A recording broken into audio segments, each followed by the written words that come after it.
afternoon, everyone, and thank you all for being here. I'm Senator Ted Budd from North Carolina, and it's absolutely my honor and privilege to be here to welcome and offer congratulations to my friend and fellow North Carolinian on being sworn in today as Secretary of the Army.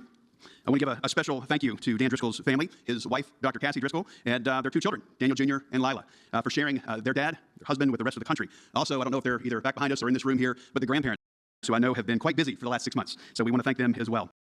I know that Dan has the distinct honor of also being a classmate of our Vice President, and they both have served our country in uniform, and for that we are forever grateful. Dan, we're grateful for your service to our country, and we know that you're going to make us proud in your new role as Secretary of the Army. So please welcome the Vice President and this new Secretary of the Army and his family.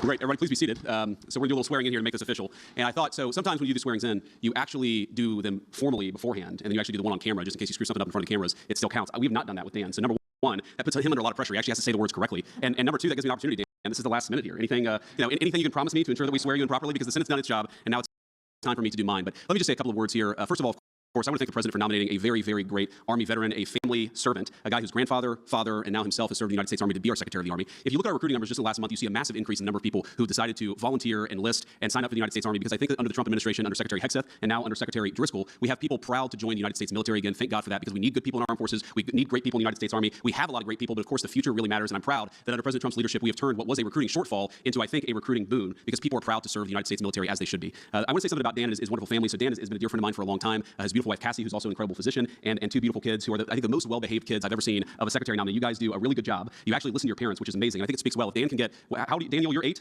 Okay, Lila, how old are you? You're 6. If you can get an 8 and a 6-year-old to listen to you, then I think you can sure as hell be the Secretary of the Army, because these guys are a lot tougher than a lot of the soldiers that Dan will now lead. But we're proud of him. He's a man of integrity. He's a man of character. He's a man of great leadership. And I think that he will bring the Army to a place where we can be proud of it, where we can have meritorious service rewarded and commended in the United States Army, and where we make sure that we're promoting the best and brightest, we're enlisting the best and brightest, and when, God forbid, we have to send the best and brightest to America's wars, we do it with competence, with effectiveness, we do the job, and then we bring everybody home safely. That is what we need to do in the United States Army. I want to thank Senator Budd, we have a lot of senators here, Senator Brett, Senator McCormick, and of course Senator Ernst for their great leadership in helping shepherd Dan's confirmation through. We've had some tough confirmations, we've had some easier confirmations, and Dan has been on the easier side, and I think that is a great testament both to his character and leadership, but also to the United States Senate and what they're able to do. So with that, I will turn our Secretary Designate into a Secretary by administering the oath of office. So Dan, if you would please raise your right hand and repeat after me. I, Daniel Driscoll, do solemnly swear. I, Daniel Driscoll, do solemnly swear. That I will support and defend the Constitution of the United States. That I will support and defend the Constitution of the United States. Against all enemies, foreign and domestic. Against all enemies, foreign and domestic. That I will bear true faith and allegiance to the same. That I will bear true faith and allegiance to the same. That I take this obligation freely. That I take this obligation freely. Without any mental reservation. Without any mental reservation. Or purpose of evasion. Or purpose of evasion. And that I will well and faithfully. That I will well and faithfully. Discharge the duties of the office on which I am about to enter. Discharge the duties of the office on which I'm about to enter. So help me God. So help me God. Congratulations, Mr. Secretary.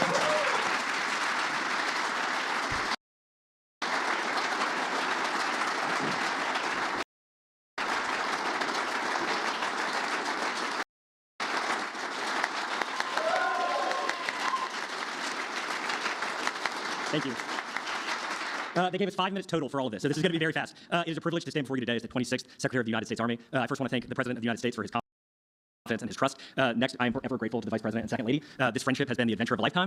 I cannot imagine where it goes from here. To Cassie, Daniel, Lila, both sets of our parents, my brother, thanks for everything. Couldn't have done it without you. To everyone I met on the campaign trail, it is incredible how quickly we went from strangers to friends. Arthur, thank you for pushing so hard to get this through.